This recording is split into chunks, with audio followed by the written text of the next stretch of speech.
Hello, everyone, and welcome to today's session, which is all about sleep. So, the intention of this session is to help you see the link between nutrition and lifestyle factors and how this can impact your sleep and general health. With International Sleep Day on the 19th of March, it's a great time for us to talk about sleep and the importance in relation to our health. It's also a really good opportunity for us to celebrate sleep. So often we're pushing ourselves to survive on little sleep, and this can really impact our ability to function in an optimal way. So today we want to embrace sleep, make time to allow for a good night's sleep, and this webinar will really show you why that's important and provide you with support tips that you can employ in your life through nutrition and lifestyle changes to help support a good night's sleep. So let's begin with a very quick bit about myself. Well, I'm a registered nutritional therapist and coach.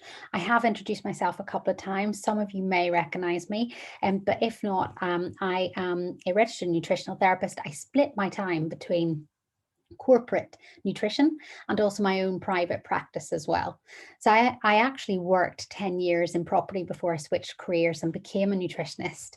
And given my time in my previous career, I really understand the pressures that come with working in corporate environments and how this can provide limitations at times to being able to put your well-being in the forefront of anything else and just making enough time for yourself. And that's why sessions like today are about helping you understand that you don't have to throw the kitchen sink at it. There can be small changes, but it's just about making the right changes that can really help support your health and make you feel a lot better. So even just, today there'll be lots of tips in this session, but just implementing one or two at the beginning and then building on that is what I really want to get across, because that's what's really important. If you do too much, it can put you off, or it can just be too much pressure. But if you build things in, it changes into your lifestyle so that they just become almost second nature, that's when gradually you'll really start to see a change to your health and the benefits. So let's begin. And if anyone does want to contact me after the session, my email is natasha@superwellness.co.uk. So today what we're going to focus on, we'll look at why sleep's important, what happens when you sleep, what happens when you don't, key areas that affect our sleep, and then top tips for a good night's sleep from a nutrition and lifestyle point of view. So let's just look at, let me just bring up a few of these little images. So how well did you sleep last night? Take a moment to think about how well you slept last night and if any of the following factors impacted, or if any of the following factors slot in with what you may have done throughout the day. So for example, did you have a caffeinated drink 1 hour before going to bed? Tea, coffee, Coke? Did you do any strenuous exercise 3 hours before going to bed? Or use a mobile phone, or just generally anything that emits blue light, so your TV, playing a computer game within an hour of going to bed? Did you eat a heavy meal just before bed? Or did you drink any alcohol around 3 hours before going to bed? So all of these, whether you did 1, 2, or whether even if you did none, it's really good to understand that all of these can have an impact on how we sleep. But importantly, these are all things that we can change. So if you are worried about your sleep, these are areas that we can control ourselves. So it's really good to be aware of them, because there are some things that in life that we cannot control, obviously, in terms of stress, and we'll look at that a bit later on. But these are good changes that we can make that can have a positive impact. So what we're going to do today is look at these areas and much more actually, and how they affect a good night's sleep, and how even just changing a few things can have a really positive effect. So if you did answer yes to any of these, I mean, at one point, I think many years ago before I became a nutritionist, I'm sure that I probably ticked a lot of these boxes, and that's okay. But what we'll do today is help you look at changes you can make, and just understand why it is important to make these changes to have an impact on our sleep. So let's look at some facts before we get started. If our bodies are designed to spend around a third of our life asleep, then it's obvious that sleep must serve a really important function. So that's one thing I really want to get across. Sleep is important. It's thought that we could survive 3 times as long without food as we can without sleep. So there was a well-known study done on rats that showed when entirely deprived of sleep, the rats started dying, and they were nearly dying just after 11 days of sleep deprivation. So that just shows the impact. Now, this type of study is very difficult to replicate on humans. However, there was a case in the 60s where a teenager in the US was trying to break a world record for the longest time spent awake. And so after 11 days, well, they were monitoring him over time. And after 11 days, they noticed that he started experiencing cognitive changes, sleep, memory problems, hallucinations, problems with his eyesight. So this just really goes to show that if we don't get enough sleep, it can have a real detrimental impact on our health. And so it's important that we try and prioritize that. So on average, we get about 20% less sleep than we did 40 years ago. I mean, that seems like an awful lot. And why is that? Well, it could be a myriad of different things. Is technology to blame, for example? We're in this modern concept of living in a 24-hour world where it's hard to switch off because everything is available 24/7. Office hours are increasing. And they're increasingly extending into home life, and even more so, of course, at the moment with the pandemic, because it's really hard to have that divide. It's hard to draw that line between home and work. With round the clock emails coming in as well, it's really easy to just stay connected like that, and constantly being on social media and having that blue light emitted in your face. All of these can really impact why we're getting less sleep than we did before. And there's an expectation as well in some cases where, you have to reply to work emails, even if it's late, you have to reply almost immediately. And I see that quite a lot. Sleeping pills. So sleeping pill prescriptions have risen 126% over the last decade. This is actually quite worrying because sleeping pills can be linked to conditions such as Alzheimer's. We shouldn't really be using them for more than 2 weeks at a time.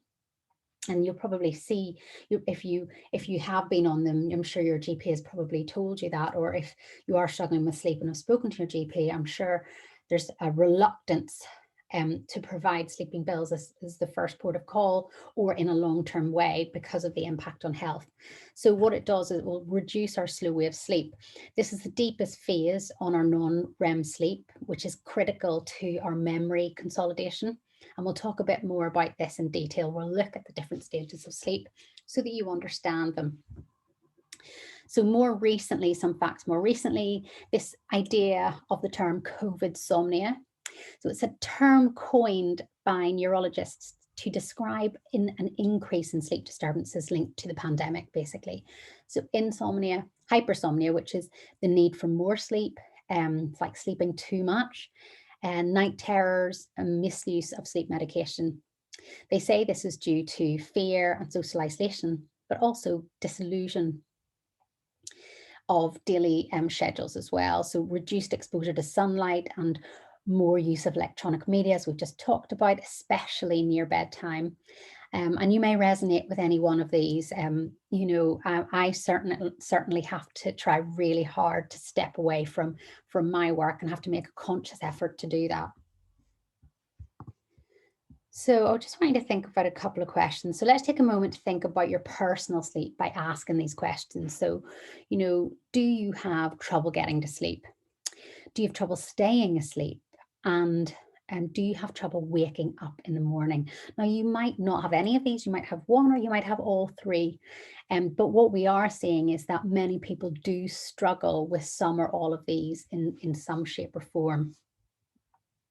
There's no doubt that anxiety has increased over the pandemic, which has really thrown out our routines, actually, and for many had a knock-on effect on how we feel, how we sleep, not to mention the people who are having to balance a lot. So some people who are struggling with isolation and some people who are struggling with balancing, too much as well, this tired but wired state. So anyone who feels like that, you're not alone. We see that a lot. And there are many things that we can do from a nutrition and lifestyle point of view. So yeah, like I was saying, you are not alone. So the stats show that 40% of adults in the UK report having trouble. Sorry, I had a bit of tech problems there. So going back to the stats, so 40% of adults in the UK report having trouble sleeping. You know, and that's normally, let alone in a COVID world. Nearly half of UK adults get less than 6 hours sleep a night. And we'll talk about why we really want to be aiming for between 7 and 9. And 10 million UK adults suffer from insomnia.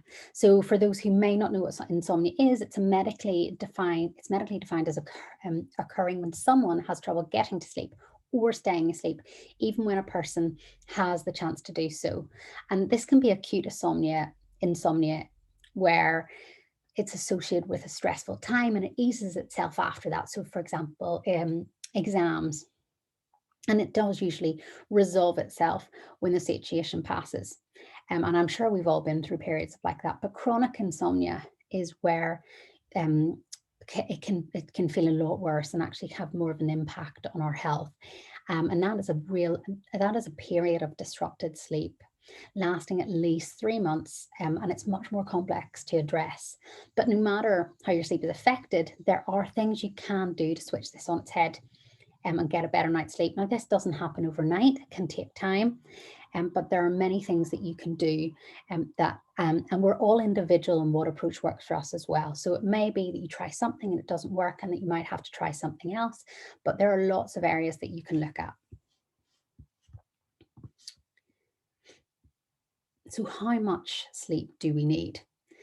The amount of sleep someone needs varies. The general rule is that the amount of sleep you need is the amount of sleep that prevents you feeling drowsy or unrested the next day.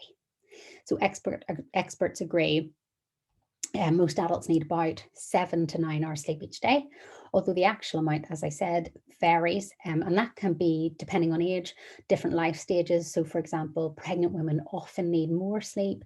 If you're recovering from illness, you need more sleep, or an athlete, you're likely to need more sleep as well. It's taken me years actually to work out my sweet spot in terms of sleep. And I think that's definitely changed as I've gotten older too. But now I know that my sweet spot in terms of sleep is 8 hours. And if we actually aren't getting enough sleep, it creates what is known as sleep debt. A bit like taking out a bank loan, really, it needs to be repaid. And while we may feel that we adapt to less sleep, the reality is when we operate under less sleep, it has an effect over time and can really impact our ability to function and perform. So moving on to why sleep is so important. We all feel better after a good night's sleep, but the importance of sleep goes deeper than that. Quite simply, sleep is vital for good health, physical and mental well-being and performance. Anything you want to address with health, such as your weight, hormone health, gut health, sleep is one of the most important areas to address, as well as stress reduction too. And that's actually a different webinar altogether. But yeah, those are two areas that are really, really important to address for our health. So it's not just about, going to get necessarily start with a pill or a supplement. For example, if you see a nutritionist, that your nutritionist will want to look at what's going on in the rest of your life, because if there are issues with sleep and stress, it doesn't matter how much broccoli you eat or how many supplements you take, that can have a real knock-on effect on generally your ability to progress. So we need to knock those areas on the head, really work on those alongside anything like a supplement or the nutrients that you might need.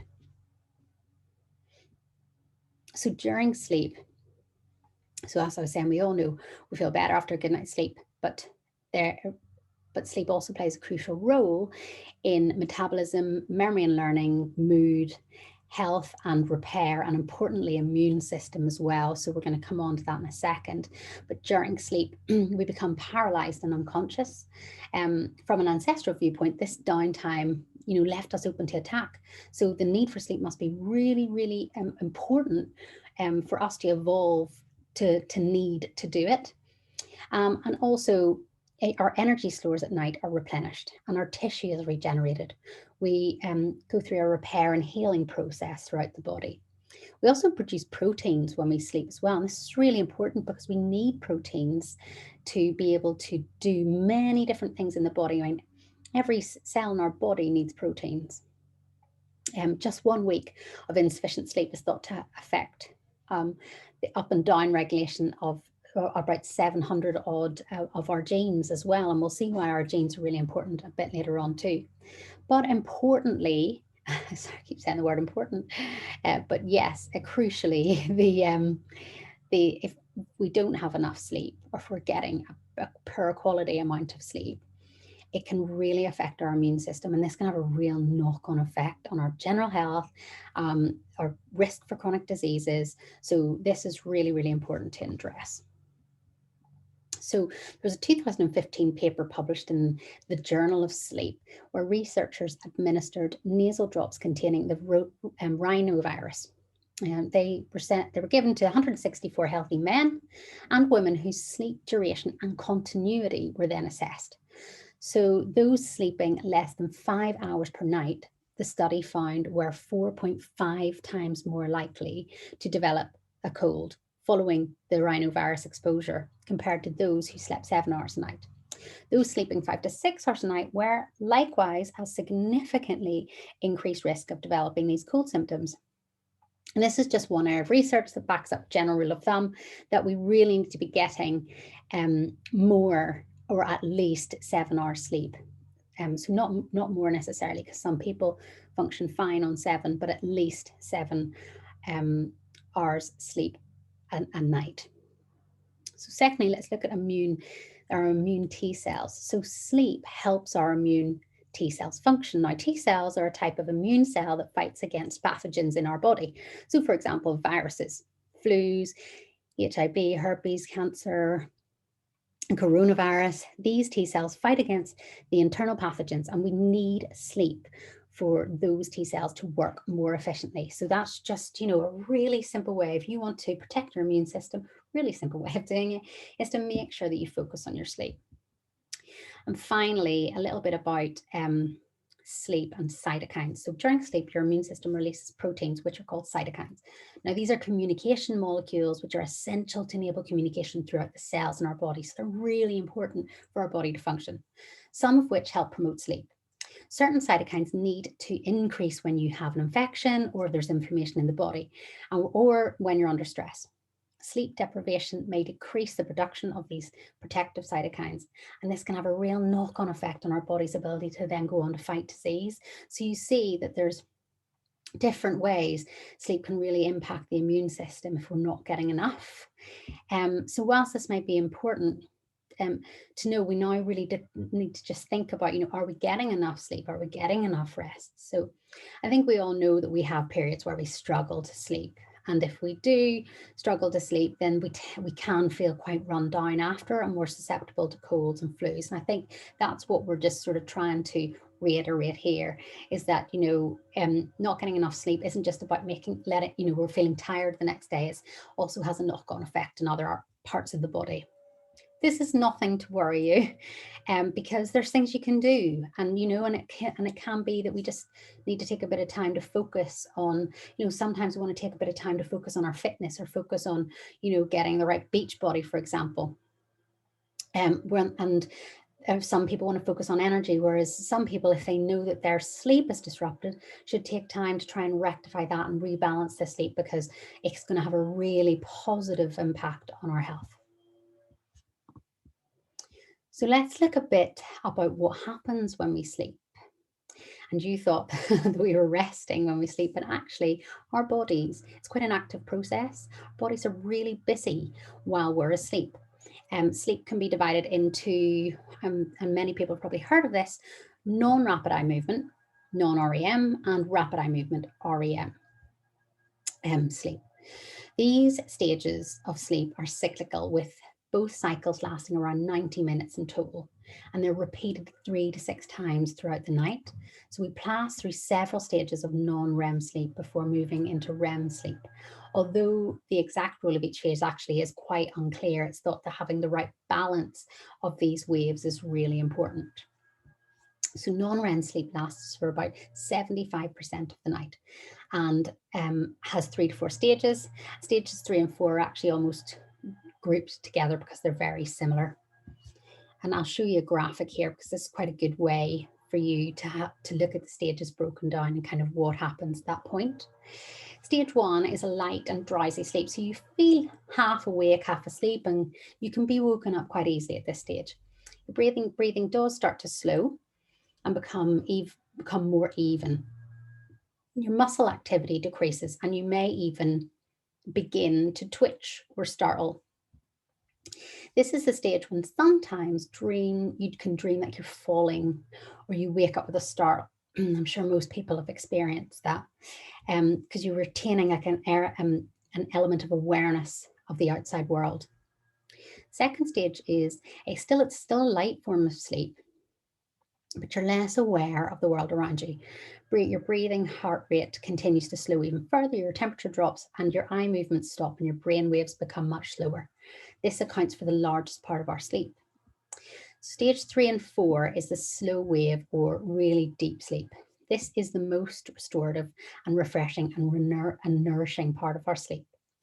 Our blood pressures fall, breathing and temperatures decrease even further. There's no eye movement or muscle activity in this phase, and brain activity slows extremely where you're into what is called delta waves. And this is the most refreshing and restorative sleep, as I said, particularly important for consolidating learning.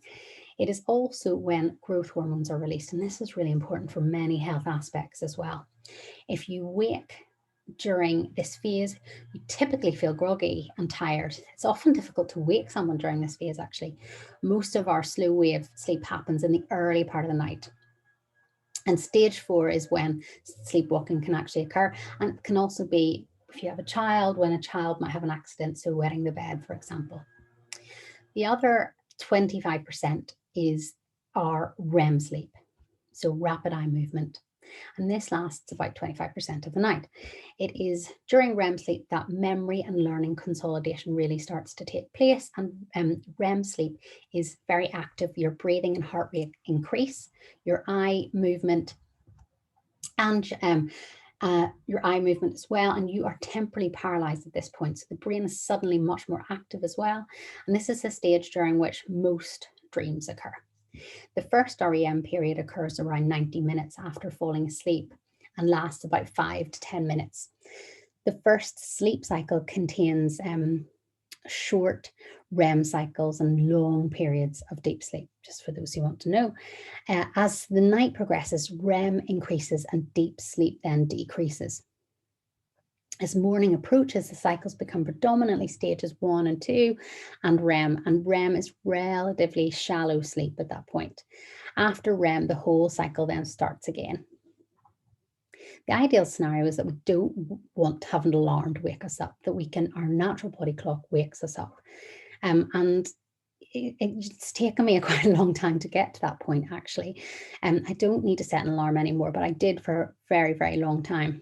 But if I tend to wake up 20 to 30 minutes before my alarm, and that can happen quite regularly, actually, I tend not to get up. I tend to get up straight away, or else if I'm not quite ready to get up, I will sit up and I will meditate, because I find that if I go back to sleep, and even and if that's for more than 30 minutes or so, or even another 20 minutes, I end up waking up really, really groggy. So it's really good to just be a bit in tune with your sleep. And, if you do get up a little bit earlier than your alarm, yes, get up. But if it's an hour before your alarm, I would say, yeah, there's probably room for a little more sleep. So it's just about testing the water with how you feel.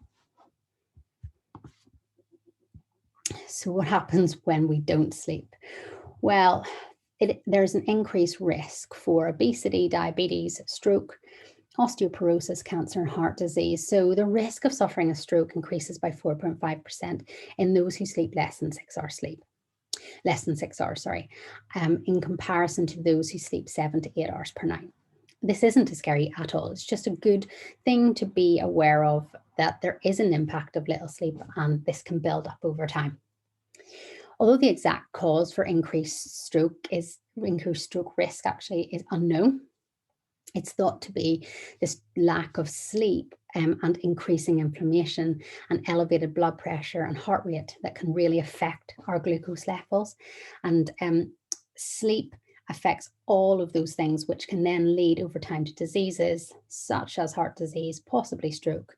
So if you are, and then also let's look at other things like weight, so obesity. So for example, if you are struggling to lose weight, a lack of sleep can really affect our blood glucose level. So our ability to regulate the glucose coming into our blood and then going out to our cells.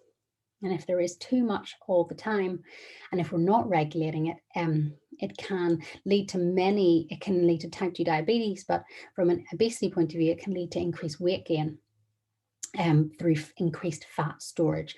So this imbalance of blood sugars encourages fat storage, and it also messes with our hormones as well.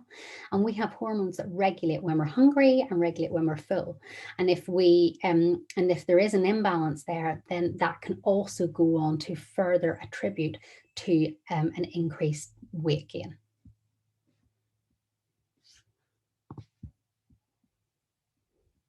So let's look at sleep hormones. Melatonin is our sleep hormone. It helps us get to sleep and it helps us then stay asleep. The raw materials to make melatonin come from protein, the protein that we eat. If it gets broken down into amino acids, so proteins get broken down into amino acids. Many amino acids do many different things in the body, so they're really important. But one that's really important for sleep is tryptophan. Now you're looking at a pathway here on the slide. So you've got tryptophan, which is our raw material, our amino acid, then gets turned into serotonin, which then gets turned into melatonin. Now, tryptophan gets converted to first to a chemical called 5-HTP, and that gets converted to serotonin. And serotonin is our happy chemical, our brain chemical that balances our mood, helps us get to sleep. It actually balances our cravings as well. And then this serotonin gets converted to melatonin, and that's our sleep hormone. Now, serotonin, there's about 80 to 90% of the body serotonin is produced in our gut. So gut health is really important here.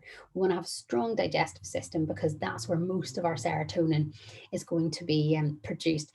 And serotonin, like I said, is linked with mood, social behavior, appetite, so regulating cravings, sleep, and memory. So it's really important we have the right amount of serotonin. Now, really low levels can then be associated with depression. So, there's lots you can do to build this up as well. So it's like, just because you have low levels, it's not a lost cause by any means. There's things you can do to help boost your serotonin levels.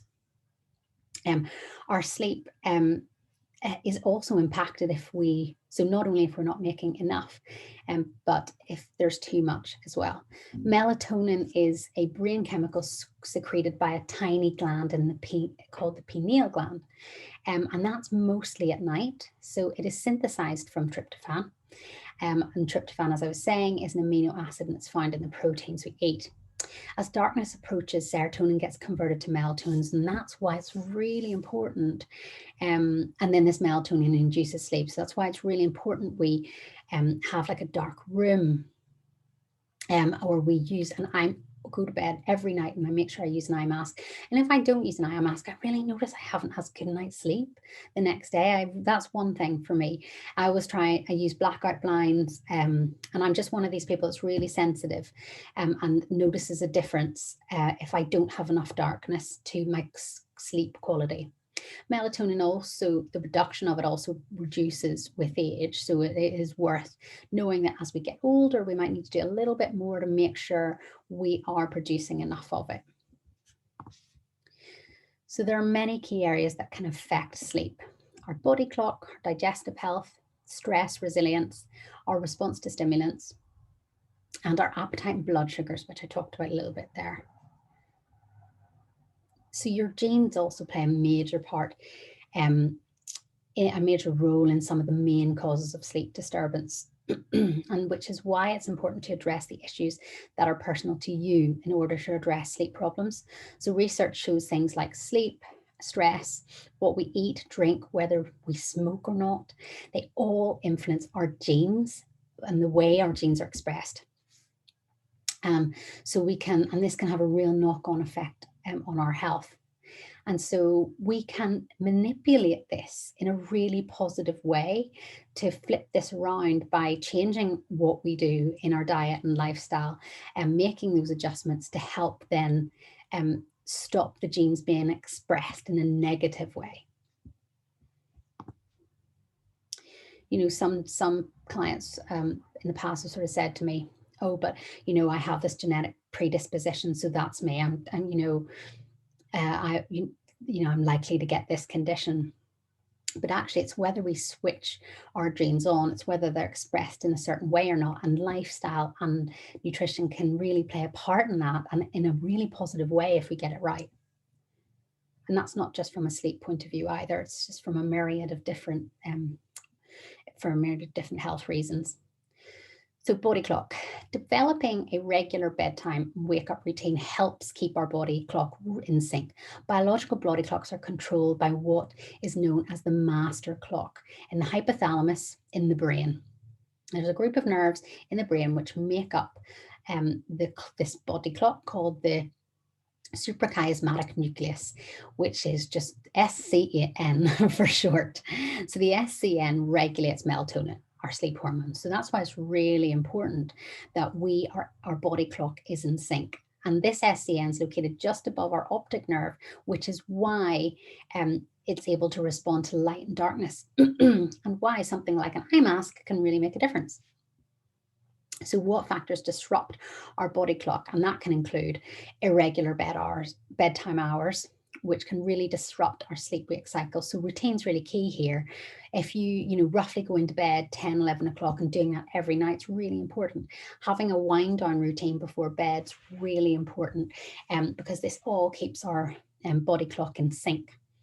Exposure to bright or blue light before bed and not getting enough natural daylight can make a huge difference. So getting outside during the day, having this, difference between night and day, getting lots of natural light can really make a difference to our body clock. Feeling too hot in bed, so not the optimal temperature for our bed, for our room at night and to be able to sleep is 16 to 18 degrees. If we're too hot, that can really disrupt our sleep. Stimulants such as caffeine and alcohol, and we'll talk a bit more about this, interfere with our hormones, and this can also have an impact. And genetics play a part, which is what I just mentioned before as well. So our body clock is governed by a group of clock genes, so to speak, which are a key factor in our body's response to the 24-hour circadian rhythm. And another thing which we'll talk about is stress, and that can have a really big impact. Sorry, we're going on to digestive health now, but stress, I always mention stress and sleep because they can have such an impact on health. What happens with stress is it elevates our cortisol, and it's stimulatory, and that keeps us awake. And driving up cortisol drives up inflammation, and driving up inflammation, if chronic over a long period of time, can have a real impact on different health conditions. That includes heart disease, stroke, diabetes, obesity. So digestive health. Our gut is known as our second brain. I'm not sure if many people have heard of that, but if that it is a term that's kind of becoming much more well known. And it's because it has such a strong influence over the way it makes us feel. And this is known also as this gut-brain axis. And I think of this axis as a communication system between our central nervous system, so our brain and spinal cord, and our gastrointestinal system. Half our neurotransmitters live in the gut. And so neurotransmitters are these brain chemicals that are vital to communicate information between our brain and our body. So it's really important. And one of these neurotransmitters is known as serotonin, our feel-good neurotransmitter. And 90% of our serotonin is made in our gut. It's like I was saying before, really important to have strong gut health. In the gut, serotonin acts like a signaling molecule and affects aspects of gut function such as motility and can really impact IBS symptoms. So how fast food moves through our system, for example. Low levels are also associated with us feeling slow, sluggish, maybe a bit of constipation as well. High levels are also associated with cramps and diarrhea. So it's important to get a good balance. And there's links with IBS symptoms with high levels too. In the brain, it helps manage mood and anxiety and promote sleep, which is what we've talked about before. So serotonin has many roles in the body that are really, really important. So equally, our sleep patterns can have a real impact on our digestive health. So for example, a lack of sleep leads us to produce more hunger hormones, and which is what I talked about before there with obesity and sleep. And one of the reasons why, if we've had a hard night, so maybe a wee bit too much alcohol, and it can really impact our sleep quality. And we often wake up really hungry. And that's partly because our hunger hormones, it's partly because we're tired and our body is craving energy, but it's partly because we're producing more hunger hormones as well. Stress and resilience. So there are very few nutrition webinars that don't touch on stress and resilience. This is one for all aspects of health, including our sleep. So stress is inescapable. It's everywhere and has only increased really with COVID, but there are many things we can do to control it. It's just because there are stresses everywhere, it does not mean that, they can get the better of us, so to speak. Our bodies are designed to deal with stressful situations. Our bodies are really resilient. The problem is, if we are in this fight or flight mode, which is when our bodies face a perceived threat. So, back in caveman times, the threat would be running away from a saber-toothed tiger, so to speak. But once you got away, then your stress levels would come right back down, and that's acute stress. The problem today is that many of us have this constant exposure to low-grade stress and problems, and this constant low-grade fight or flight will mean that our cortisol is being raised all the time, and that's where it can have a real impact on our health. So in order for us to cope with threats, our bodies direct resources away from non-essential essential systems in the body. So what we're trying to say here is, if we constantly in stress, our body sees that as an alarm, and it's like, right, we need to prioritize the stress. So let's direct all the resources away from other areas that we're not seeing as important right now. So immune function, digestive health, reproduction, all of that will just be set aside. And so that's why our immune function can become much weaker if we're under quite a lot of stress. And over time, this can cause increased blood pressure, increased inflammation, increased hormonal imbalances. And that's why being able to understand what stresses us, being able to put in place ways to manage that stress can have such a positive impact on the rest of our body and health. And nutrition plays a really vital role in how you cope with stress. And in particularly, it's important to make sure our blood sugars are balanced. And I was talking about balancing our blood sugars before, because this can impact our metabolism. It can impact our weight. It can impact our mood. So balancing our blood sugar levels is really, really key. And we need sleep to be able to do that. And we need to be able to manage stress to be able to do that as well. So of course, stress can keep us awake at night simply because something's playing in our mind and we simply just can't put it to bed. So finding ways to manage your stressors in that way is really important too, because otherwise it can sit with us. So if you feel you aren't dealing well with stress, there are many techniques you can explore that might help, introducing practices that reduce cortisol. Just even if you don't feel like you're that stressed a person, introducing practices that reduce this cortisol can actually offset any times of stress. So what I'm saying is you're more resilient. It keeps you more resilient. So when you do face times of stress, you have that like strength, inner strength. So doing things like mindfulness, paying attention to the present moment, using techniques such as yoga, meditation, all of this helps reduce cortisol. Tai Chi is similarly relaxing, and a meditative activity. Taking time out to switch off from work is so important. Avoiding watching news before bedtime, anything that might stimulate you. So just be quite careful of what you do just before you go to bed. Talk to someone, getting professional help. And in this modern day, like, we understand how vital it is to strengthen our mental health. And if that does dip, to be proud of going to get professional help to help get you through that difficult period, as opposed to just letting it sit and bottle up and becoming worse.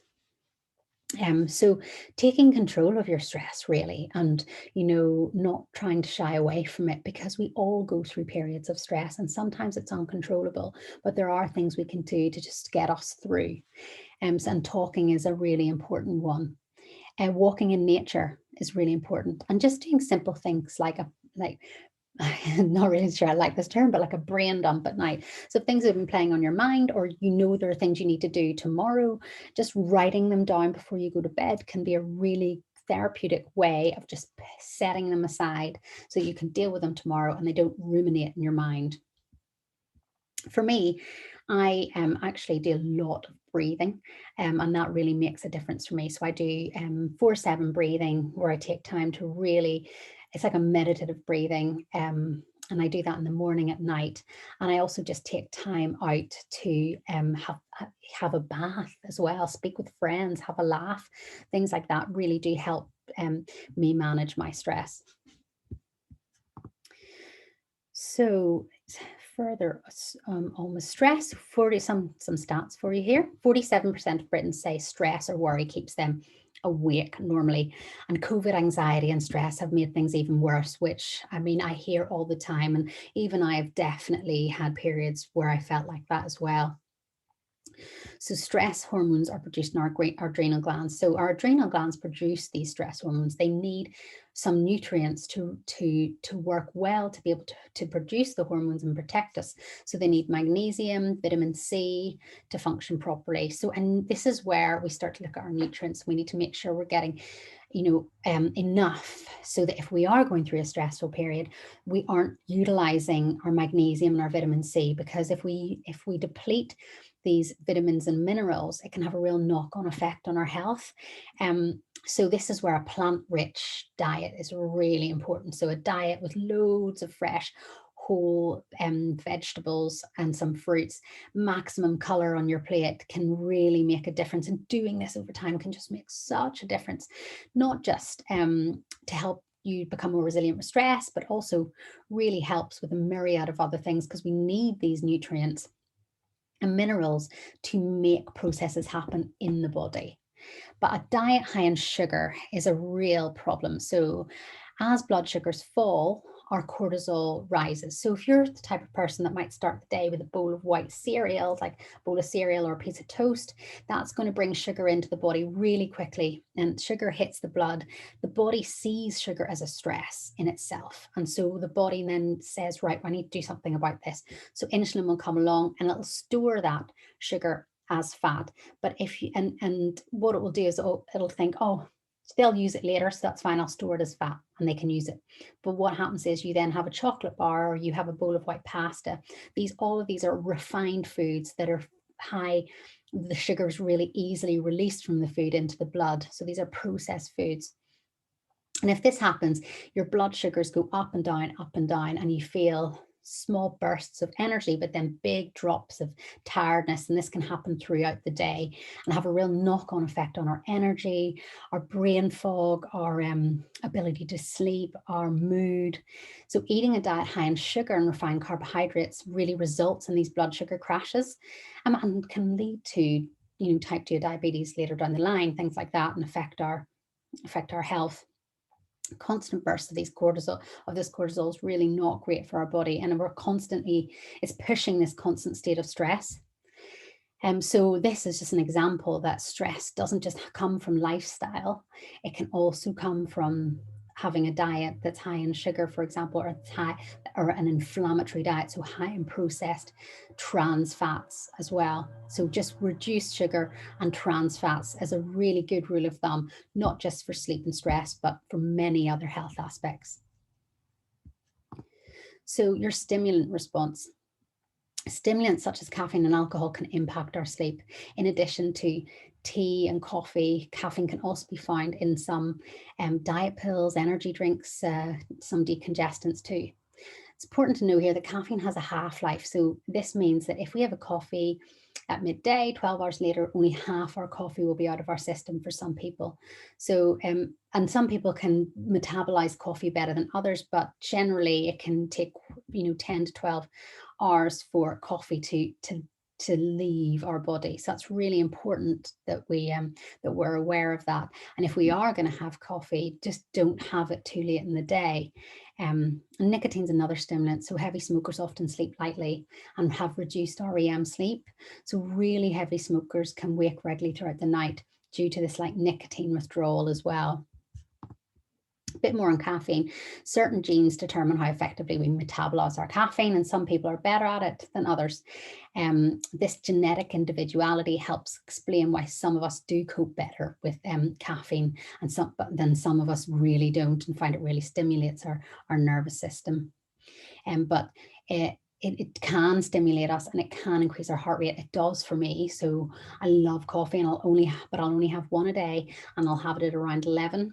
And I'll make sure it's good quality, and then that's it for the rest of the day. Now, it took me a long time to get to that point because being a nutritionist, I would have had 4 or 5 a day. So, but I've really noticed a difference by reducing it. And actually, it's a treat now, much more than anything.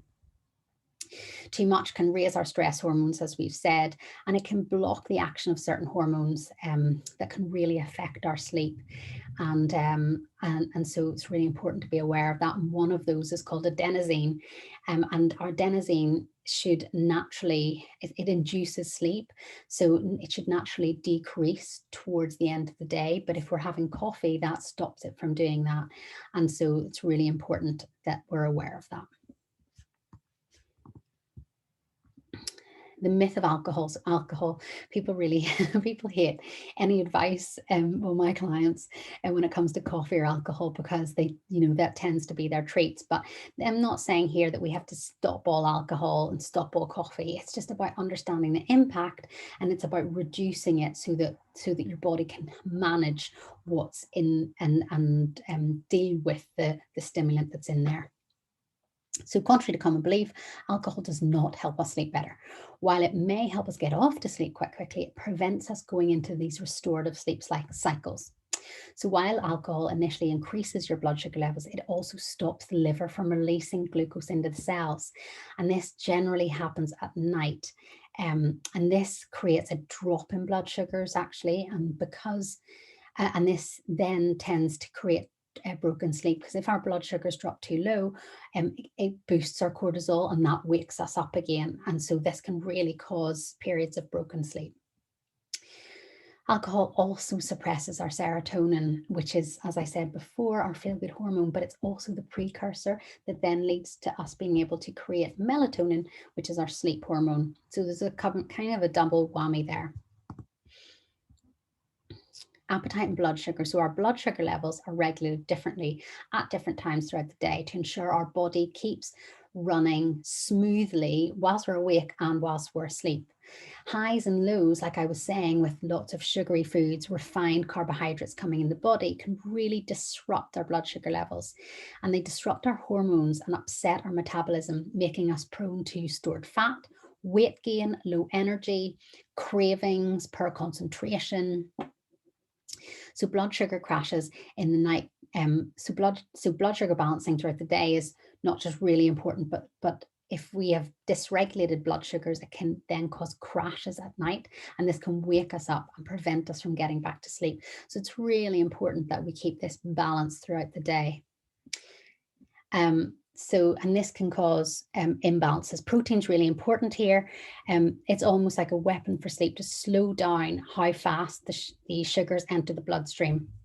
Variants on certain genes can affect insulin secretion and your body's ability to manage blood sugar. These can be a predictor for conditions such as type 2 diabetes. So it's really important, that we're aware of this as well. So let's look at 8 top tips for a good night's sleep. Good sleep hygiene is number 1 for me. I mean, I definitely have had periods of time where I've really struggled with my sleep. And so I have to make a conscious effort to make sure my hygiene is in place, to my sleep hygiene is in place to ensure I get a good night's sleep. And one of them is routine is one, and that's something that I find is really important, and I definitely try and reiterate with my clients. Another is having a well-balanced plate, protein, magnesium, foods rich in melatonin, which we talked about, ditching stimulants, exercise, and avoiding heavy meals before bed. So we're going to look at all of these now. So routine and sleep. So like I was saying, sleep hygiene is really important. So try and do things like turn out the lights, sleep in a darkened room, to help trigger and release this melatonin. Use eye masks, or you can have blackout blinds, sorry. Listen to your natural body clock. So try picking a time that's right for you to go to sleep. And then do that every night. Going to bed too early can disturb sleep as well. So it's about getting it right. My sleep spot's about 10:30, but I mean, this will vary for some people. Light regulates our body clock, as I was saying before, so make sure you get outside in the morning to absorb some really good natural light, because that'll have a positive effect towards the end of the day. Try not to stay indoors all day. I know it's much harder at the moment because we're kind of stuck indoors. There's less reason to go out, but really try and make sure you get outside for your walks. Even if you just go out and stand in the street, or if you have a garden in your garden, all of those things make a difference. Make sure your temperature's right. You want it to be 16 to 18 degrees. I just always make sure that I don't have the heating on at night, and I make sure I'm not in really heavy clothes. The cooler, the better, because this really makes a difference in terms of our body temperature needs to drop to initiate sleep. So having a slightly cooler room will make that easier. Another thing is, like I was saying, spending time outdoors, but also warm bath with Epsom salts. So we talked a bit about how magnesium is important there. We'll go on to that in a little bit more detail, but a warm bath with Epsom salts can be a really good way for you to be able to absorb magnesium, which is in Epsom salts. That's really helps not only first to initiate a feeling of relaxation, but magnesium is essential to support our sleep. It's essential for so many things actually, but it's essential for sleep, stress. Try and ditch electronics as well. And this is one thing I find really hard to do, but it's really important that we definitely try and move away from that blue light. So go to bed, stop looking at your phone or your emails from 9 o'clock, to give yourself a couple of hours to wind down, because these lights block our melatonin, and that's going to be much harder to fall asleep. Top tips for a good night's sleep is the next one is watch your screen time. Like I said, that's really, really important. Studies reveal that looking at brightly lit screens disturbs our body's natural rhythms. So it's really important that we try not to do this. And this can increase risk of medical conditions linked to poor sleep, such as increased appetite, reduced insulin sensitivity, so that affects our blood sugar levels, obesity, heart disease, stroke, depression, to name but a few actually. And it can affect our melatonin, which I just talked about as well. A balance plate. So number 2, our balance plate is really, really important. Now this is a brilliant graphic, because this is what we want to aim our plate to look like. We want half our plate to be full of colorful veg, so that really dark brown color. We want a quarter of our plate to be good quality protein, and then another quarter of our plate to be whole grain, so slow releasing carbohydrates, so the kind of brown carbohydrates, not the white ones. And this is a really good rule of thumb, because because it means that we're going to get enough of those macronutrients. Try to avoid having more than a quarter of your plate filled with carbs, because this will raise your blood sugar levels, and this can then lead to impacts on sleep and mood, like we've talked about. You'll especially make sure this is the case and with your last meal before bed, because we don't want it to be a high carbohydrate loaded meal. So this is about ensuring we have enough macronutrients. And then if we have enough macronutrients, so in terms of our proteins, carbohydrates, and our fats, which will all be the fats will all be mixed in there, then that's going to ensure we have enough vitamins and minerals. And we really need good vitamins and minerals to make processes happen in the body. So plenty of fresh vegetables, whole foods, whole grain carbohydrates that are slow releasing, proteins that are loaded with nutrients such as B vitamins and magnesium are all really important. So oily fish, good quality grass-fed meat, tofu, lentils, beans, pulses, all of these things are really important. Our carbohydrates, try and go for brown rice, sweet potatoes, brown pasta, quinoa, couscous. These are all really good sources of good fats. So oily fish and protein generally, you tend to find it can mix in with good fats as well. This is really important. Oily fish and something like a flaxseed, pumpkin seeds, etc. They give us essential fatty acids, so our omega-3 fats, and these are really important to produce melatonin and to enable it to work better. So get in there the nuts and seeds and oily fish. Vitamin C is also really important for adrenal health, as we talked about, anxiety and immunity. So get all the colourful veg you can on your plate. Berries, coloured peppers, kiwi, broccoli, kale, spinach, all of these will really make a difference to the amount of vitamins such as vitamin C. Bedtime snacks. So not everyone needs a bedtime snack, but if you are waking at night, if you're trouble and you have trouble getting to sleep, or if you find your blood sugars are out of balance, so if you're noticing that you get these peaks and troughs throughout the day of energy, mood, and cravings, then a protein snack for a little bit might be able to help. So something like oat cakes with nut butter, or Monterey cherries are a brilliant one. And walnuts, they're all a source of melatonin and a good source of protein. Whole grains and nut butter for magnesium, these are all really important. Kiwi fruit is also a high tryptophan food, so that's really important too. So you just make sure that if you are having a snack, that it's small, and that the main element to the snack is protein. Eat tryptophan-rich foods, as we said before. We want to be trying to push through that pathway of tryptophan, serotonin, then melatonin. That's really important. So on average, we should be aiming for a minimum of 1 gram of protein per kilogram of body weight. So really what I would say is we want to be having about 1.5 grams of protein per kilogram of body weight for every day. So if you're 70 kgs, you want to be having about 105 grams of protein throughout the day. That feels like quite a lot, but actually it is doable if you have all the foods here on the slide. A lot of them are protein based. Protein is needed to make melatonin, and our liver detox enzymes, both of which are really important for good sleep. So tryptophan-rich foods are brilliant. So just have a look at this slide, and you know, if you do think that will help, try and get lots more of these into your diet. Magnesium. So magnesium is known as the relaxing mineral. It helps relax muscles and deal with stress, helping us feel better. It helps sleeping by helping convert tryptophan to serotonin, as we've talked about. Dietary sources include almonds, cashews, buckwheat, everything we've got here, loads of green leafy veg, Epsom salt foot bath, or bath, as we talked about before. This is a really cheap way to do it, and it's really relaxing, and magnesium soaks from the water into your skin, and that can be a really good way to replenish your levels. Eat melatonin boosting foods. So that's another thing to look at. So Monterey cherries are brilliant for that.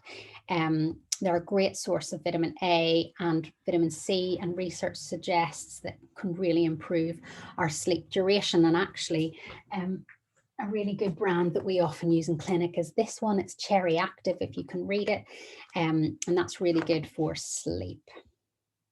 And there's other ones on the slide here: raspberries, almonds, goji berries. Ditch the stimulants. Like, I'm not going to go over this too much because we've talked about it, but try chamomile tea in place of regular tea. Do things like that. Try and, you know, have more water.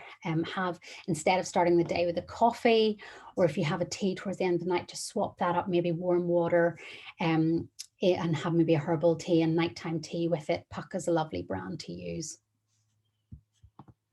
Exercise. So exercise naturally increases our serotonin. There's so many benefits to exercise because it also boosts our endorphins, which is our natural feel-good chemical. Choose the right type of exercise towards the end of the day. That's really important, because if we have too high intense exercise, and if we're doing that a lot at night, that can actually raise our cortisol. So keep that for the morning, and maybe in the evening just do like a simple walk. And listen to your body in the evening a bit more, as opposed to trying to really push yourself, because also exercise can increase your body temperature too. So you just be careful not to do too much of the hard stuff at night. But if you do that in the morning, this can have such positive effects on your sleep. Avoid heavy meals before bed. If we aren't digesting our food properly, we can really run the risk of not absorbing nutrients properly. And also it can really impact, causing acid and reflux, and that can be really uncomfortable. So definitely, think about not having too heavy a meal before bed. Other things, naps. So daily naps can be other tactics to use. If you are sleepy during the day, it may be to have a short 20-minute nap. I tend not to do that, and I have, but the other people can really benefit from it. So I'm not necessarily a napper, and I know one of the other nutritionists isn't either, and what she uses is yoga nidra, and it's a yoga meditation that you can listen to for 5 minutes, 10 minutes, 20 minutes. And it's a body scan meditation, and studies show that this can be just as powerful as a nap. So if you want to know a bit more about those, Insight Timer app. So Insight Timer app's one to look at. So if you don't necessarily want to go to sleep during the day, you can take yourself away and do a bit of yoga nidra instead. There are studies that show heavy blankets can really make a difference. I have heard this works for some people. I don't use one myself, but some people really swear by this, and it can really help if you suffer from insomnia. It's worth having a Google. There are many online, and just looking at some of the studies that come with that too. So now we're just, we've got some resources here which we'll send out to accompany this webinar, and some recipes too. And then here are some of the references. These resources are really good because they can just give you some tips on how you can bring everything you've learned together. And it's quite an intense webinar. There's lots to cover. So it's good to have these posters to kind of refresh your memory too. I really hope you've enjoyed our talk today. And I do hope that, don't feel that you have to do everything at once. Just take things in stages. If you have any questions, my name's Natasha, as I mentioned before. I'm at Natasha at superwellness.co.uk. Thank you very much for your time. And I will stop the share now, and I'll see you all again soon for our next webinar. Take care.